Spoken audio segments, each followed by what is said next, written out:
Sir, जिस तरह साड़ी को लपेटा गया है उसे देखकर तो यही लग रहा है कि मर्डर से पहले रेप हुआ है। जरा ठीक से चेक कीजिए। Yes sir.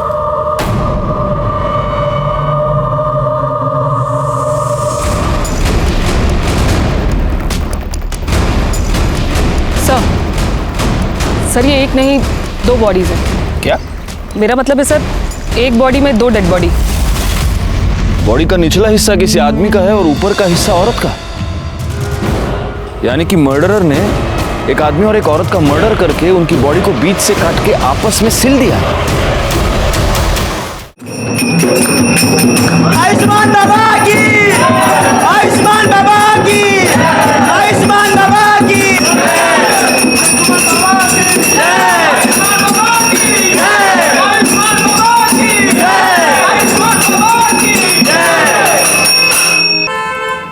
ये मेरी पत्नी है बाबा, डिप्रेशन का शिकार हो चुकी है, दिन रात दुखी रहती है बाबा, घर में बहुत क्लेश होता है, कृपया इसका इलाज कीजिए, हम लोग बहुत परेशान हैं बाबा।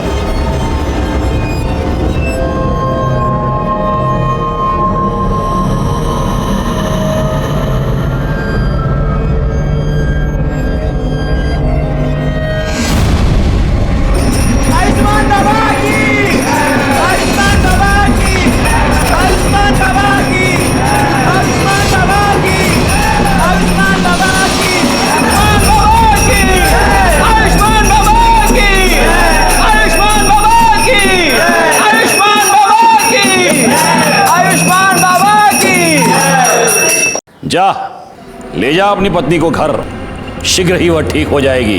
बाबा की जय हो, बाबा की जय हो। आओ भक्तों, बाबा का आशीर्वाद ले लो।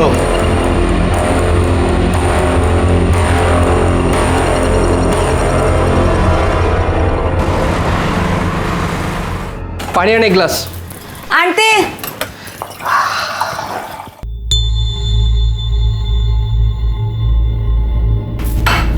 ये ले, घर खर्च के लिए। देख क्या रही है, पगार हुआ है आज। मुझे नहीं चाहिए तेरे पाप की कमाई। क्या बोलिस? पाप की कमाई? ये मेरी मेहनत का पैसा है। मेहनत का पैसा? हाँ, ये मेहनत का पैसा है तेरा या तेरे उस ढोंगी कमीने बाबा की पाप की कमाई है? ए बाबा को कुछ मत बोला, देख दांत तोड़ दूंगा मैं तेरे। तू भूल गया उसका क्या किया था? वो बाबा जो भक्ति के नाम पे दूसरी औरतों की चुम्मा चाटी करता है। देख, मुझे तेरा नहीं पता, पर मुझे बहुत शर्म आती है इस पाप की कमाई खाने में। चल तेरी तो मैं।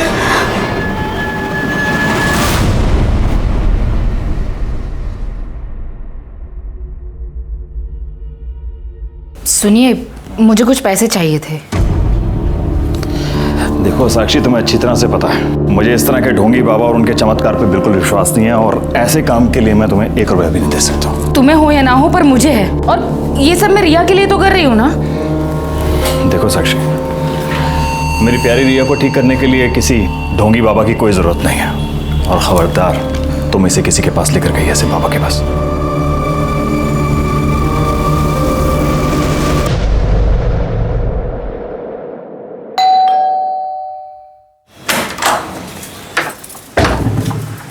काजल, थोड़ी सी शक्कर मिलेगी?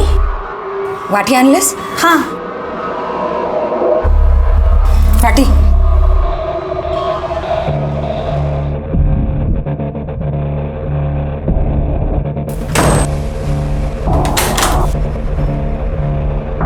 हेगेन, और कुछ भी चाहिए? Thank you.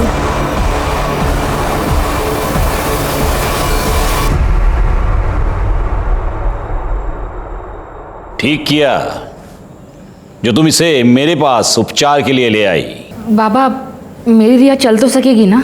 अवश्य।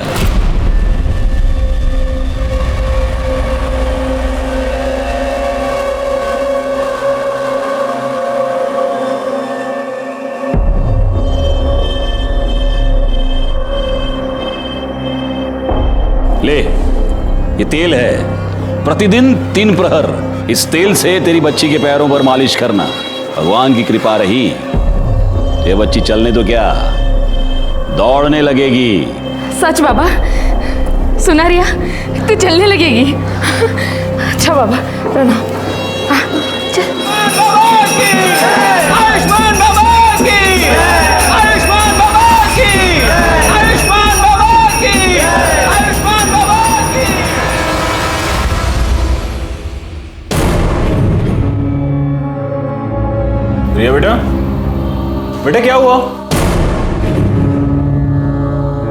बाप रे, क्या हो गया है लोगों को। इतने घटिया लोग भरे पड़े हैं ना, रेप पर रेप के केस आ रहे हैं। अब 60 साल के बुढ़े ने एक 20 साल की लड़की का रेप कर दिया, बताओ। रिया, रिया बेटा, रिया बेटा क्या हुआ? क्या हुआ बेटा? रो क्यों रो? क्या हुआ बेटा? मुझे बताओ। अरे किसी ने कुछ कहा क्या? मुझे बताओ ना, क्या हुआ? अरे भाई ये रो क्यों रही है? क्या हुआ इसे? क्या हुआ बेटा? बेटा मुझे बताओ, क्या हुआ?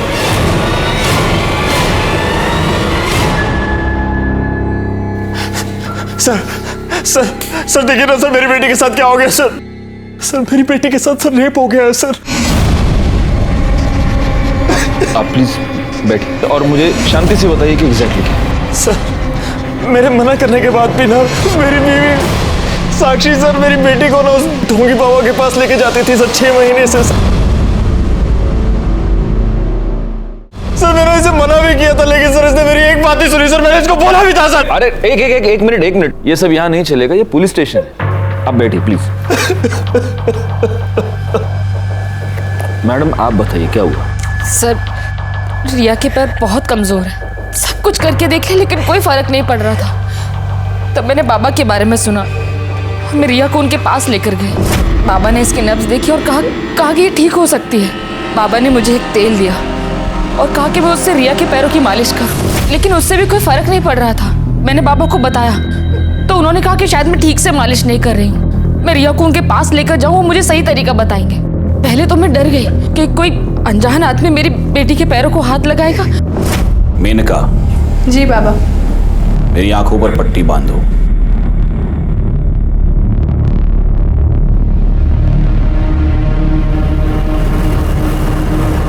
उसके बाद मुझे विश्वास हो गया कि बाबा ढोंगी नहीं है। लेकिन फिर 3 महीने पहले बाबा वो आज मेरे पास फीस के लिए पैसे नहीं हैं।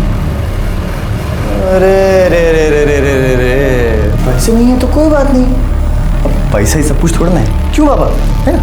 अब पैसा नहीं है तो उसके बदले कुछ और देना पड़ेगा। अलग चीज मतलब उसके बाद मैं तेल लेने के लिए अकेले आश्रम गई। वहां पर उन्होंने मुझे वेटिंग रूम में बैठने को बोला।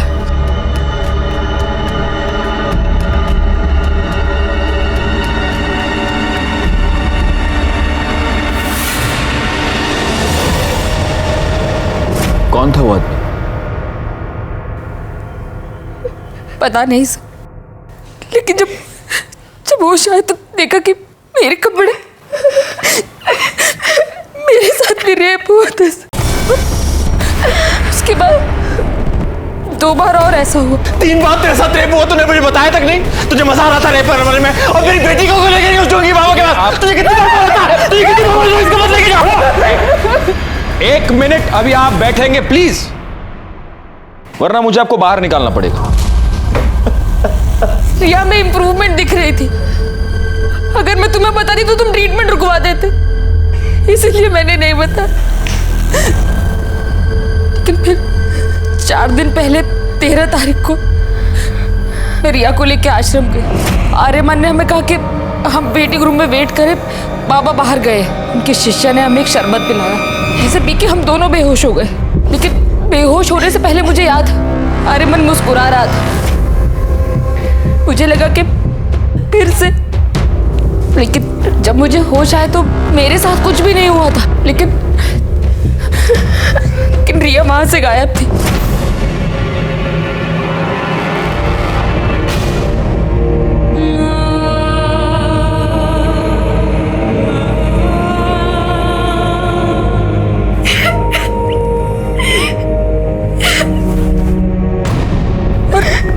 रिया मुझे ट्रीटमेंट रूम में मिली।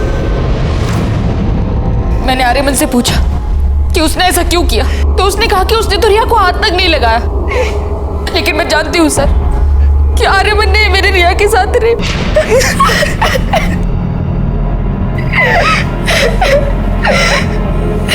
बेटा, क्या तुमने उस आदमी को देखा?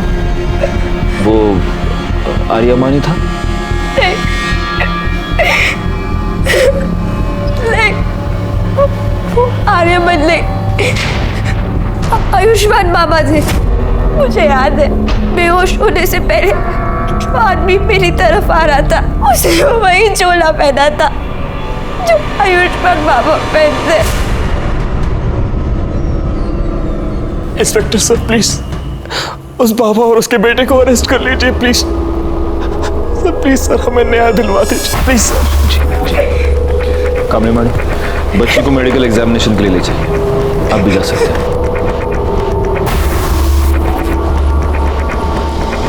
बैकवर्ड, हम चल के इस आयुष्मान बाबा से मिलते हैं।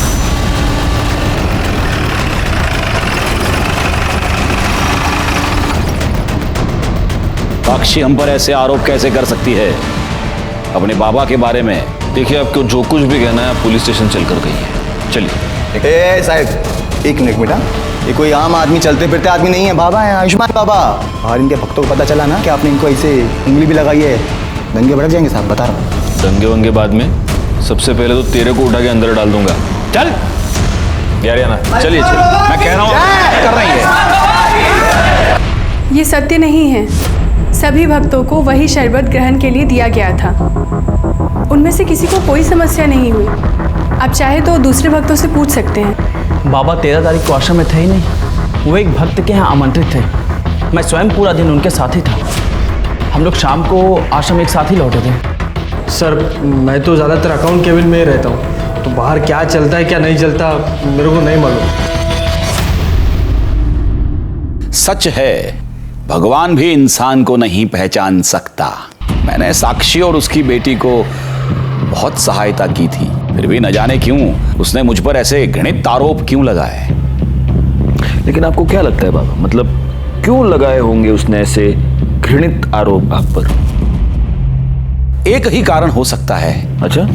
मेरे उपचार के पैसे देना नहीं चाहती होगी, अन्यथा मदद जो करता है उसे ऐसे प्रत्युत्तर में ऐसे घृणित आरोप कोई नहीं लगाता। लेकिन उसकी चूक हो गई, वो चूक गई। 13 तारीख को पूरा दिन हम आश्रम में थे ही नहीं। सर इसके असिस्टेंट गणेश ने भी यही कहा कि ये लोग शाम को वापस आए थे। क्योंकि यही सत्य है। हमारा शिष्य गणेश पूरा दिन हमारे साथ था, और जिस भक्त के यहां हम पूरा दिन उपस्थित थे, आप उनसे भी पूछ सकते हैं। दोनों को आशीर्वाद है मेरे। अब हम यहां से प्रस्थान करेंगे। अरे नहीं नहीं नहीं नहीं, प्रस्थान वस्थान आप कुछ नहीं कर सकते अभी। क्या है बाबा, आप रेप अक्यूज्ड हैं, तो अब आप यहीं रहेंगे। बैकवर्ड, बाबा को उनकी कुटिया दिखा दो। अब अगले कुछ दिन तक भजन पूजन कीर्तन फिरतन वहीं पे ले जाओ। चलिए। देखिए ये गलत है। लड़की के कंप्लेन के बाद आयुष्मान बाबा को पुलिस ने रेप के केस में अरेस्ट कर लिया है। अभी भी तुझे लगता है कि तेरा बाबा ढोंगी नहीं है? काजल चुप बैठ, मैं बाबा को बहुत पहले से जानता हूँ, वो ऐसा कर ही नहीं सकते। और अगर रेप हुआ भी है ना तो बाबा ने नहीं किया है, वो उस कमीने आर्यमान ने किया है, क्योंकि वो आर्यमान एक नंबर का। अच्छा, तो फिर पुलिस ने तेरे बाबा को क्यों पकड़ा? हाँ, संभल के रहे, हाँ संभल के रहे, कहीं बाबा तुझे भी अरेस्ट ना करवा देते। सर, ये रही रिया की मेडिकल रिपोर्ट। इस रिपोर्ट के मुताबिक रिया की बॉडी पर कोई सीमन नहीं मिला है। ये तो एक्सपेक्टेड ही था। 4 दिन बाद वो लोग कंप्लेंट लिखवाने आए थे। 4 दिन बाद हमें क्या मिलने वाला था? सर एक बात और, रिया की मेडिकल रिपोर्ट से पता चला है कि उसके साथ सेक्स हुआ है, वो वर्जिन नहीं है। नहीं, लेकिन कमली मैडम ये बात लेकर हम कोर्ट में नहीं जा सकते। बाबा का वकील पहली हियरिंग में ये साबित कर देगा कि रिया खुद सेक्सुअली एक्टिव थी और अब उसके माँ बाप बाबा को फंसाने के लिए ये सब चाल चल रहे हैं। नहीं, हमें कोई ऐसा पुख्ता सबूत चाहिए जिससे हमें साबित कर पाए कि रेप बाबा ने किया है।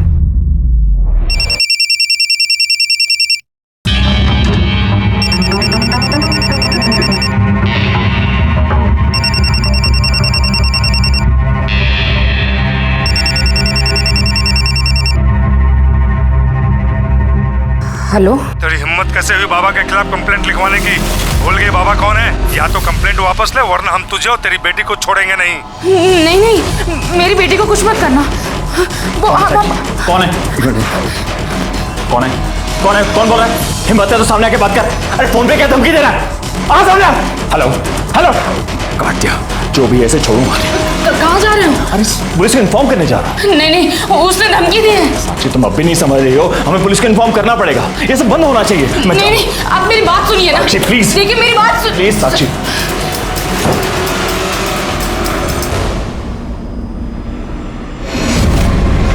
कुत्ते, पहले मेरी बीवी और बेटी के साथ रेप करता है और फिर बाद में धमकी भरे फोन करवाता है। तू सोचता है मैं डर जाऊंगा? छोड़ूंगा नहीं तुझे साले। क्या चल रहा है? क्या कर रहे हैं आप? सर देखिए ना सर, मेरी बीवी के फोन पर सर किसी प्राइवेट नंबर से धमकी भरे फोन आ रहे हैं सर। कह रहे कंप्लेंट वापस ले लो, नहीं तो आपकी बेटी और बीवी को। सर कुछ कीजिए सर। एक मिनट बैकवर्ड, ये नंबर नोट कर लो और ये नंबर ट्रेस करो, पता करो ये नंबर किसका है, कहाँ से आया है। आप प्लीज इनके साथ चलिए प्लीज। चला कमाल लगा, चला।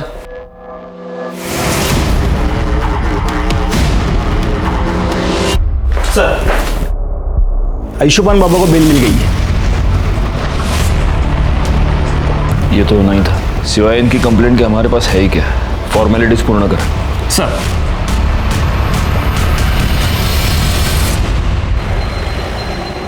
रिया, भाई साहब आपने रिया को कहीं देखा क्या?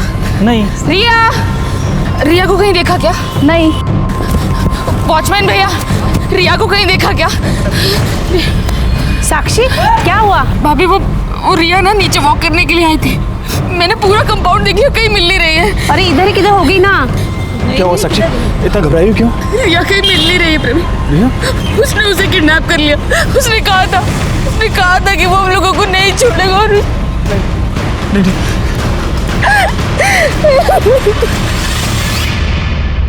हरामखोर, रिया का रेप तूने किया है ना, मुझे सब पता है। क्या रे बड़ऊ, मैं किया है, क्या लगा के रखा है? लड़की ने देखा तेरे को, स्टेटमेंट में नाम तेरा, तो मैं कैसे किया है हा? और वैसे भी जो तू आशीर्वाद के नाम पे वो जो चोला डाल के जो चुम्मा चाटी करता है, तो ठगी कौन? तू रेपिस्ट कौन? तू, मैं नहीं, समझा? बकवास बंद कर, मुझे सब पता है।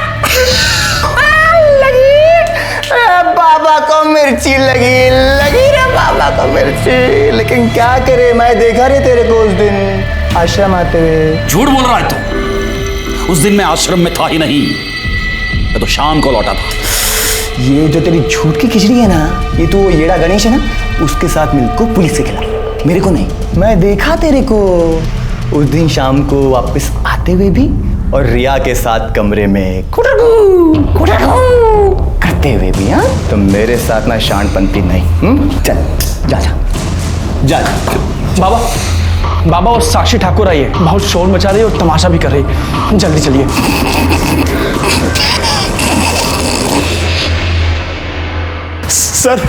सर हमारी बेटी रिया गायब हो गई है सर उसे बचा लीजिए सर, उन्हीं लोगों ने सर किया है ये सब।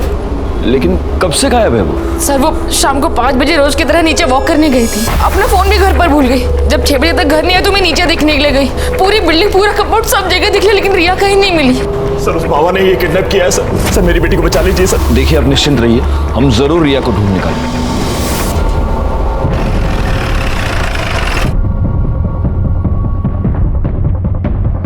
सर बॉडी को सबसे पहले इन औरतों ने देखा। ये सुबह यहाँ कपड़े धोने आई थी तो इन्होंने बॉडी को देखा। सर बॉडी पे कई जगह खरोच के निशान हैं और ये देखिए गर्दन पे जो मार्क है उसे देखकर तो यही लग रहा है कि मौत गला घुटने से हुई। एक मिनट पूरा चेहरा टर्न करना। सर तो रिया ठाकुर है। देखिए आसपास जरा चेक कीजिए, कोई क्लू मिलता है क्या? सर ये तो बैसाखी मुझे वहां पे मिली। कामे मैडम, सर फॉरेंसिक टीम को बुलाइए और बॉडी को पोस्टमार्टम के लिए भेज दीजिए। Okay sir. अब इस बाबा का टाइम आ गया है।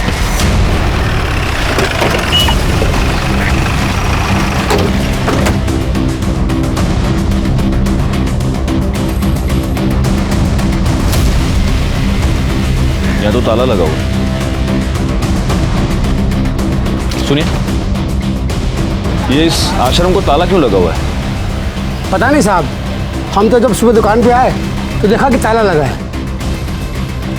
बैकवर्ड, एक काम करो, ये बाबा, उसका बेटा, इस आश्रम के लैंडलाइन नंबर्स सब फोन टैप करो और ये पता करो कि इस बाबा की और कहाँ प्रॉपर्टी, और ज़रा इस बाबा के भी डिटेल्स निकालो। ये ओरिजिनली कौन है, कहाँ से आया है और ये सारी डिटेल्स मुझे जल्द से जल्द चाहिए। सर, पुलिस ने लड़की की पहचान रिया ठाकुर के नाम से की है। ये वही रिया ठाकुर है जिसने आयुष्मान बाबा पर बलात्कार का इल्जाम लगाया था। याद है ना तुम्हें? इसी बाबा ने तुम्हारे सामने मुझे किस किया था। तब तुम ऐसे ही बस मुंह खोलकर उसे देख रहे थे। तुम्हारी इन्हीं हरकतों से ना उसे बढ़ावा मिला है। और आज देखो, उसने एक छोटी सी बच्ची को मार के फेंक दिया। पर तुम आज भी ना बस ऐसे खड़े रहना, कुछ मत करना और जाप लागते रहना कि तुम्हारा बाबा इनोसेंट है ना? सर, कल रात को जब ड्यूटी खत्म होने के बाद आप घर चले गए तो एक आदमी ने कॉल किया था। वो कह रहा था कि रिया मर्डर केस के बारे में कुछ जानता है और आपको बताना चाहता है। मैंने उससे कहा कि आप घर चले गए तो उसने कहा कि मैं दोबारा कॉल करूंगा। उसने फ़ोन कट कर दिया और अभी तक उसको कॉल नहीं है। मैं सुबह से ट्राई कर रहा हूँ उसको कॉल करने की, लेकिन मोबाइल स्विच ऑफ आ रहा है। जोशी, पता करो ये नंबर किसका है। हो सकता है इससे हमें कोई इंपॉर्टेंट लीड मिले। Yes sir. सर, रिया ठाकुर की पोस्टमार्टम रिपोर्ट के मुताबिक पहले उसके साथ रेप हुआ था, फिर 18 तारीख की शाम 7 और 8 बजे के बीच उसका गला घोट के उसे मार दिया गया। बॉडी पर सीमेन या कोई ऐसी चीज़ मिली जिससे मर्डरर को आइडेंटिफाई कर पाए? नहीं सर, बॉडी की फोरेंसिक रिपोर्ट 2 दिन बाद आएगी। 2 दिन? ठीक है, तब तक वेट करते, हो सकता है उससे कोई क्लू मिले। सर, आयुष्मान ट्रस्ट के नाम से आयुष्मान बाबा की 4 प्रॉपर्टीज़ है, बोरीवली, दहिसर, वसई और विरार में। लेकिन चारों प्रॉपर्टीज में कोई रहता नहीं है, वहाँ पे ताला लगा हुआ है। गायकवाड़, एक काम करो, इन चारों जगहों पर सिविल में अपने आदमी रख दो 24 घंटे। पता नहीं क्यों मुझे ऐसा लगता है कि बहुत जल्द यहाँ पर कोई रहने आएगा। सर, हमने आयुष्मान बाबा की डिटेल्स निकाली तो पता चला कि ओरिजिनली वो विरार का रहने वाला है और कुछ साल पहले किसी रामनारायण तिवारी नाम के वैद्य को असिस्ट कर रहा था। उसका कंपाउंडर था। गायकवाड़, एक काम करो, इस रामनारायण तिवारी वैद्य से पूछताछ करो और इस बाबा के बारे में जितनी डिटेल्स हो सके उतनी डिटेल्स निकालो। सर, वो हमारे पास 3 साल काम किया था। हमने उसको सब सिखा दिया था, मालिश करना, हड्डी बिठाना और आयुर्वेद तरीके से उपचार करना, दवाई बनाना भी। लेकिन था बड़ा होशियार, हर काम फटाफट सीख जाता था। लेकिन उसे एक आदत थी, वो आयुर्वेद और एस्ट्रोलॉजी की किताब पढ़ने का बड़ा शौक था। जरा सा भी समय मिले किताब खोल के पढ़ने लगता था। फिर एक दिन आया, कहने लगा कि हम कल से काम पर नहीं आएंगे। हम कहा काहे? बहुत उससे कहा कि रुक जा, लेकिन नहीं रुका, वो चला गया। 1 साल बाद सुनने में आया कि साकिब खान जो है आयुष्मान बाबा बन गए। एक मिनट, ये साकिब खान कौन है? अरे वही आयुष्मान बाबा जो है, वही साकिब खान है। मुस्लिम से हिंदू नाम बदल के बाबा बना। और ये आर्यमन उसका बेटा इमरान। हाँ, जब उसकी जोरू मरी तो इमरान 2 साल का रहा होगा। तो इसने माँ का भी प्यार दिया, बाप का भी प्यार दिया। बहुत लाड करता था और लाड प्यार के चक्कर में लड़का खराब हो गया। अच्छा, ये आयुष्मान बाबा मतलब आपका साकिब खान जब ये आपके पास काम किया करता था तो जो महिला इलाज करवाने के लिए आती थी उनके साथ कभी उसने बदतमीजी की थी? ना, कभी कोई बदतमीजी नहीं। अच्छा, उसके किसी रिश्तेदार को आप जानते हैं? नहीं, बस परिवार का मालूम था, सो हमने बता दिया।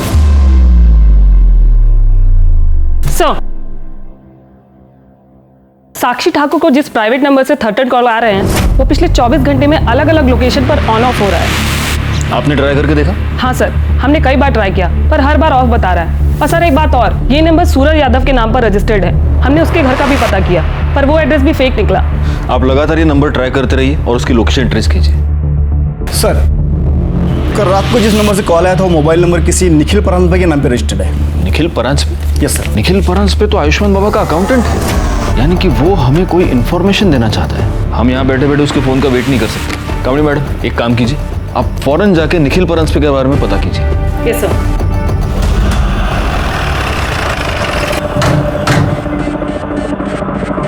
क्या आप बता सकती हैं कि काजल और निखिल कहाँ गए हैं? हाँ मैडम, कल शाम को करीब 8 बजे मैंने काजल और निखिल दोनों को एक साथ जाते देखा। मैं तो खुद हैरान थी कि दोनों एक साथ कहाँ जा रहे हैं। मतलब? 24 घंटे लड़ाई झगड़ा करते रहते हैं। किस बात पे?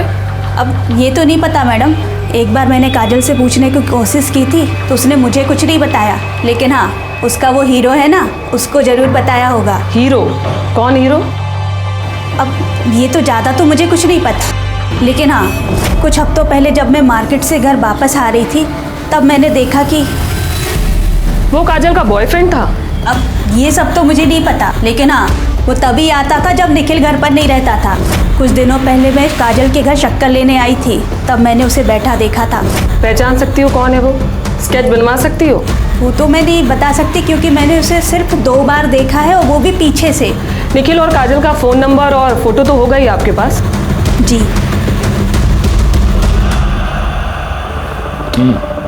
मतलब आयुष्मान बाबा सादिक खान है जो फ्रॉड करने के लिए एक हिंदू बाबा बना।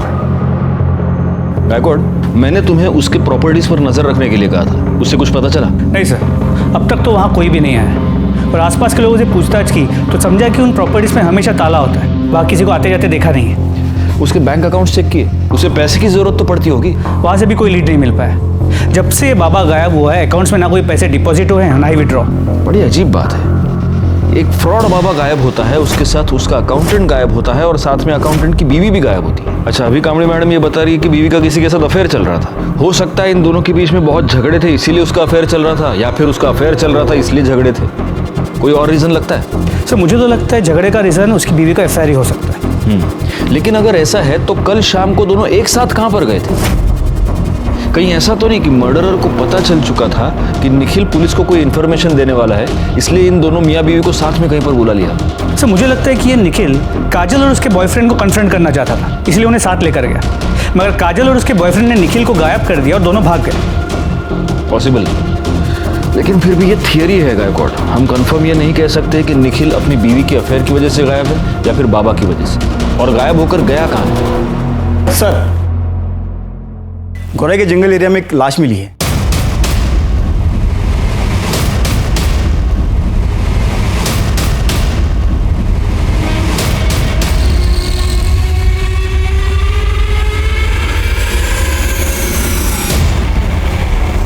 सर, ये बॉडी तो काजल परांजपे की है। What? Yes sir. सर, जिस तरह साड़ी को लपेटा गया है उसे देखकर तो यही लग रहा है कि मर्डर से पहले रेप हुआ है। जरा ठीक से चेक कीजिए। Yes sir.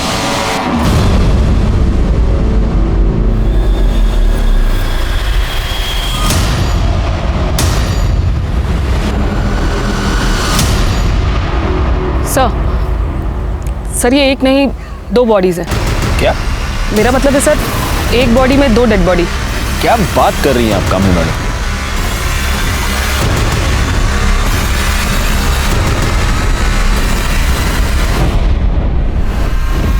बॉडी का निचला हिस्सा किसी आदमी का है और ऊपर का हिस्सा औरत का है। या तो ये निखिल हो सकता है या फिर काजल का बॉयफ्रेंड। ये हो सकता है कि निखिल ने काजल को और उसके बॉयफ्रेंड का मर्डर करके उन दोनों की लाश को ऐसे इस तरह से सिल दिया होगा। पर सर, बॉडी को कोई इस तरह स्टिच क्यों करेगा?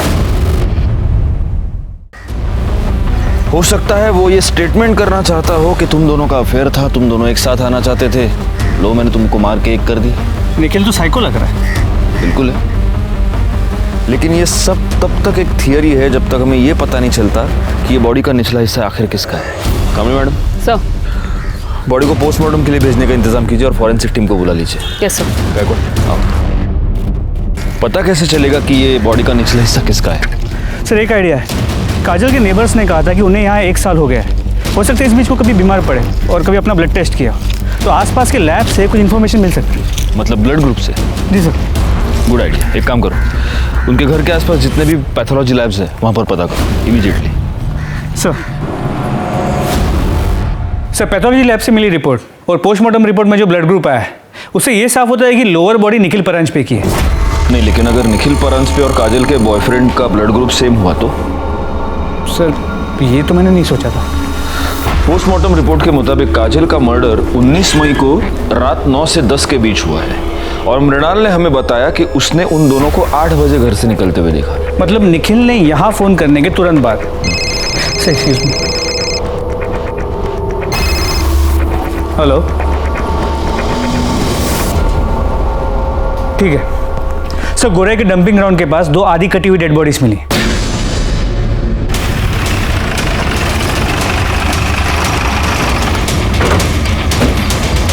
सर, मैंने ही आपको फ़ोन किया था। सुबह जब काम पे जा रहा था तभी ये मैंने देखा और 100 नंबर पे मैंने डायल किया। थैंक्स। जोशी, बगा। सर, ये बॉडी तो निखिल की है।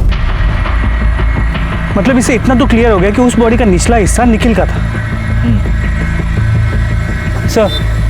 सिर के पीछे गहरी चोट है, हो सकता है मौत की वजह ये चोट ही हो। सर ये देखिए।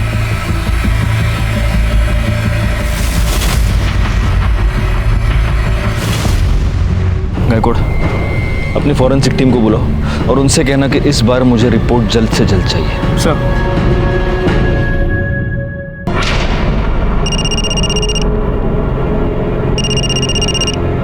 हाँ सर। कोई अपडेट? सर मैं यहाँ पे कब से नज़र रखे हुए हूँ, लेकिन कोई हलचल नहीं। सर मैं यहाँ पे कब तक रुकूँ? वो बोलता हूँ मैं, लेकिन अभी के लिए वहाँ पे नज़र रखो। ठीक है सर, ओके।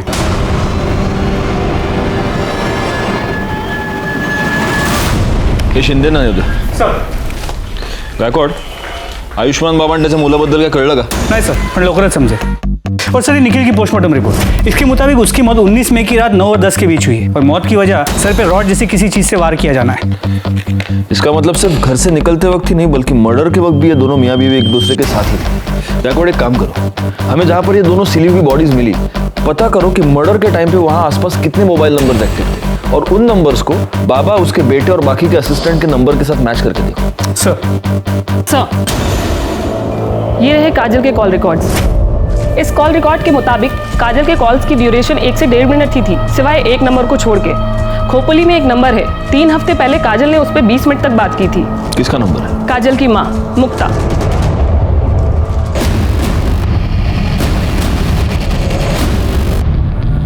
बड़ी अभागन थी मेरी काजल, तिच्या नशिबात सुखच नव्हतं। हम जब पालघर के पास नांदोर गांव में रहते थे तब काजल दूसरे बिरादरी के लड़के के साथ भाग गई। पूरे गांव ने हमें बेदखल कर दिया। हम लोग दर दर भटकने लगे, कभी यहाँ गावात कभी त्या गावात। अभी 1 महीना पहले नवीन को यहाँ काम मिला। 3 हफ्ते पहले आपकी काजल से बात हुई थी? हो सर, 1 महीने पहले की बात है सर। मेरी जानने वाली को मुंबई में काजल बाजार में टकरा गई। उसने मुझे फोन किया, काजल ठीक है, और उसने काजल का नंबर दिया। मैंने सोचा मैं उससे बात नहीं करूंगी, पर क्या करूं, माँ हूं ना। मैंने उसे फोन किया, बड़ी खुश लग रही थी वो फोन पर। उसने कहा कि वो मुझसे मिलने आने वाली है, पर नहीं, वो नहीं आई। उस निखिल के घर वालों ने मारा है साहब मेरी ताई को। साहब हमारी ताई उसे कभी पसंद नहीं थी, हम लोग अलग बिरादरी के ना, इसीलिए। वैसे 19 तारीख को तुम कहाँ थे? मैं काम पे था साहब, विठल और मैं साथ में ही काम पे जाते। विठल कौन? हमारा पड़ोसी, इधर बाजूला रहा था। निखिल की फैमिली का नांदौर का एड्रेस है आपके पास? ठीक है सर, विठल ने कंफर्म किया है 19 मई को नवीन उसके साथ सुबह से शाम तक गोडाउन में ही था। एक काम करते, निखिल के घर चलकर पता करते कि इस नवीन की बात में कितनी सच्चाई है। मैंने कितनी बार निखिल को समझाया था कि काजल तेरे लिए ठीक नहीं है, फिर भी उसने मेरी एक बात नहीं मानी। इसलिए तुमने उन दोनों का पता लगाया, उनका मर्डर किया और अपना बदला पूरा किया। क्या बात कर रहे हो साहब? मैंने खुद उन दोनों की शादी करवाई थी। बिरादरी में रहने के लिए नाटक किया था कि वो दोनों गांव से भाग गए। दरअसल मुझे पहले से ही पता था कि वो दोनों मुंबई में कहाँ रहते हैं, क्योंकि वो घर मैंने ही भाड़े पे लेके दिया था उन्हें। हर दूसरे दिन मेरी निखिल से बात होती थी। फिर मैं अपने बेटे और बहू को क्यों मारूंगा? फिर एक बार हम डेड एंड पर आकर पहुंच चुके थे। हालांकि फॉरेंसिक रिपोर्ट से यह पता चला था कि रिया के नाखून में किसी के स्किन फ्रैगमेंट्स पाए गए थे, लेकिन वो स्किन फ्रैगमेंट्स किसके थे ये पता लगाने का कोई भी तरीका हमारे पास नहीं था। दूसरी तरफ हमारी ये थियरी थी कि काजल और निखिल का मर्डर या तो काजल के लवर ने किया है या आयुष्मान बाबा ने। काजल और निखिल के मर्डर स्पॉट पर एक्टिव नंबर्स का हम इंतजार कर रहे थे और हमें इंतजार था सूरज यादव का भी, जिसे ट्रेस करना काफ़ी मुश्किल हो रहा था क्योंकि उसका मोबाइल नंबर लगातार ऑन ऑफ हो रहा था। ऐसे में आयुष्मान बाबा के प्रॉपर्टीज़ पर नज़र रखने का हमारा प्लान कामयाब हो गया जब हमें यह पता चला कि उसकी वसई की प्रॉपर्टी पर कोई आया है।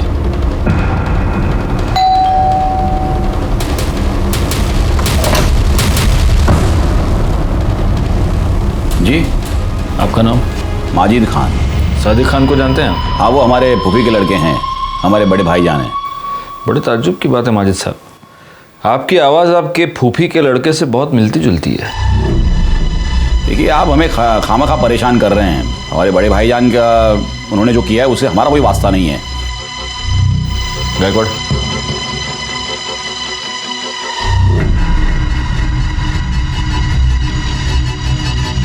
बड़े ताज्जुब की बात है, सिर्फ आवाज ही नहीं, आपके हाथ पर चोट का निशान भी आपके फूफी के लड़के से मिलता जुलता है। सुनिए मेरी बात सुनिए। आयुष्मान बाबा, अब तेरे आशीर्वाद देने के दिन खत्म हो गए, अब हम तुझे आशीर्वाद देंगे। सर, मुसलमान होके मैं आयुर्वेद या ज्योतिष का धंधा नहीं कर सकता, इसलिए फिर सादिक खान से मैं आयुष्मान बाबा बन गया।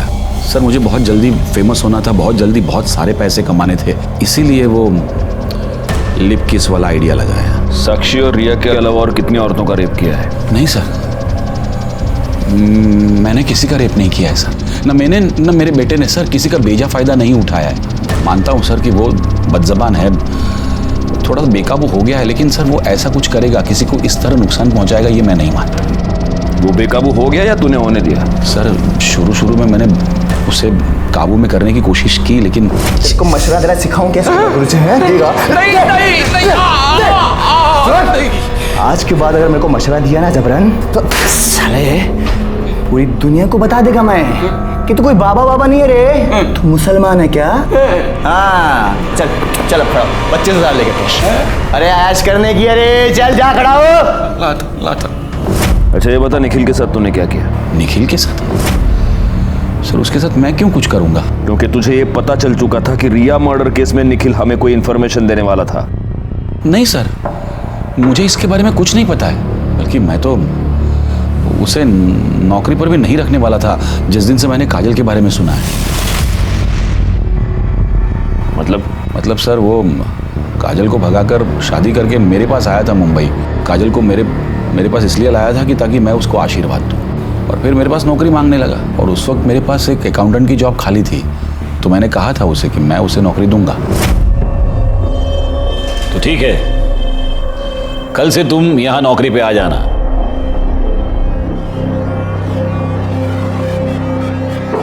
मेरी बीवी है।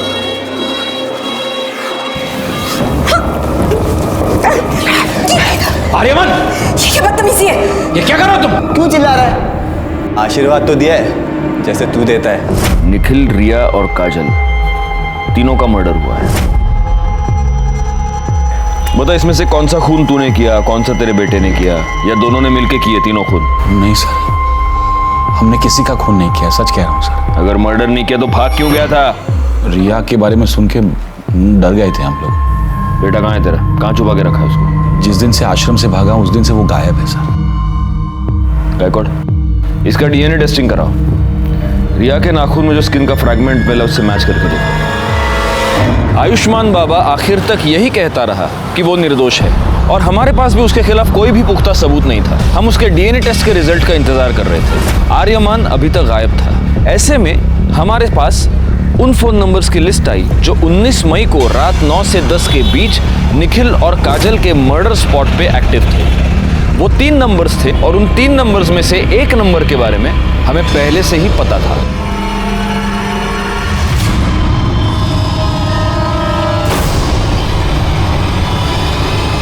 ताई की वजह से हमने बहुत दुख देखे थे साहब। मैं उससे बदला लेना चाहता था, पर पता नहीं था कि वो कहाँ रहती है। फिर पता चला कि आई को उसका फ़ोन नंबर मिला है। तो तू पहली बार में ही कामयाब हो गया। तूने काजल को फ़ोन करके गोराई बुलाया और वहाँ पे तूने उसको मार दिया। नहीं साहब, पहले मैं उसके घर गया था उसको मारने के लिए, लेकिन तब उसकी पड़ोसी ने मुझे देख लिया, और दूसरी बार अखबार वाला पैसे लेने आया था। तो वो तू था जिसको मृणाल ने देखा था? मैंने सोचा कि ताई को किसी ऐसी जगह ले जाके मारना होगा जहाँ मुझे कोई देख नहीं पाए। हाँ बोलो नवीन। वो कुछ काम से मैं मुंबई आया था, तो आपसे कुछ ज़रूरी बात करनी है, मिलना था। अरे पर ताई, मैं वो सब आपको मिल के बताता हूँ। आप एक काम कीजिए, आप मुझे गुराई के पास आके मिलिए। अच्छा ठीक है, मैं आती हूँ। क्या हो गया, यहाँ क्यों बुलाया? घर आ जाता ना। छोड़ूंगा नहीं, छोड़ उसे। देखा, मैंने तुझे कहा था इसे सुनसान जगह पे बुला, जरूर कुछ गड़बड़ है। सब उसके बाद मैं घर जाके विट्ठल को मना लिया, ताकि कल को अगर पुलिस पूछे तो उनसे झूठ कहे कि मैं दिन भर उनके साथ था।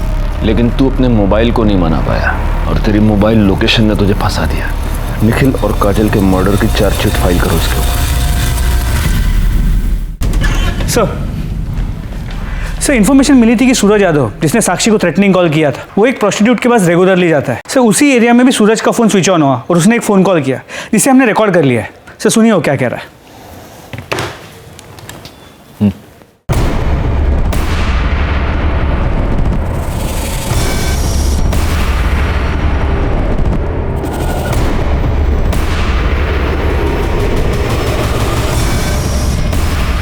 एक मिनट गायकवाड़, इसका नाम सूरज यादव है ना? तो ये इस तरह से हिंदी क्यों बोल रहा है?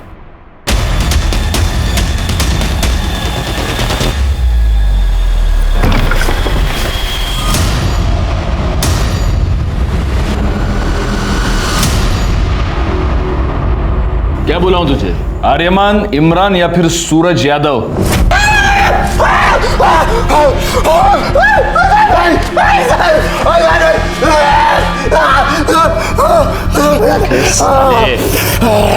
रिया के नाखून में जो स्किन मिला है ना, उससे तेरे बाप का डीएनए 50% मैच होता है। इसका मतलब तेरा पूरा 100% होगा। इसलिए मैं बोल रहा हूँ नाटक मत कर, क्योंकि हम ये आसानी से प्रूव कर सकते हैं कि तूने रिया का मर्डर किया। बोल साहब, साक्षी और रिया का रेप नहीं किया है साहब। अब्बू का चोला अपने ऊपर डाल लिया था कि कहीं बीच में थोड़ा बहुत भी होश आए तो लगे कि अब्बू ने गलत काम किया है। मर्डर क्यों किया रिया का? मैं बस कंप्लेंट वापस करवाना चाहता था साहब, पर वो रिया का बाप है ना, फोन पे बहुत अकड़ रहा था साहब, बहुत उल्टा सीधा बोला मेरे को, दिमाग पूरा चलना आ गया था मेरा। बस मैंने सोच लिया था साहब कि इस साले को सबक सिखा के रहेगा मैं। तो मेरे को पता था कि रिया रोज शाम को ना कंपाउंड में वॉक करने को आती, और शायद उसके बाद उसकी बॉडी रात को मैं ठिकाने लगा दिया। पर ये सब बूढ़ा हुआ ना, वो मेरा अबू, उसने मेरे को सब करते हुए देख लिया था साहब, और बहुत घबरा गया था साहब, वो बहुत डर गया था, जबरदस्ती मेरे को छुपाया साहब। साक्षी और रिया पर रेप करने के जुर्म में और रिया के मर्डर के जुर्म में तुमको अरेस्ट करता हूँ। चार्जशीट फाइल करो। फॉरेंसिक रिपोर्ट से यह साबित हो गया कि वो स्किन आर्यमान की थी। निखिल काजल मर्डर केस और रिया मर्डर केस फाइनली सॉल्व हो गए। नवीन, जिसने अपनी बहन को एक भयानक, एक दर्दनाक मौत दी, उसका पूरा प्लान उसकी फोन की वजह से फेल हो गया। रिया, जो कि शारीरिक रूप से कमजोर थी, अपने मां के अंधविश्वास और अंधभक्ति की भेंट चढ़ गई। इसी के साथ मैं सीनियर इंस्पेक्टर राजेश यादव आपसे विदा लेता हूँ। दोबारा मिलूंगा, तब तक सतर्क रहिए और देखते रहिए क्राइम पेट्रोल दस्तक, क्योंकि मकसद बताना नहीं, बचाना है। जय हिंद।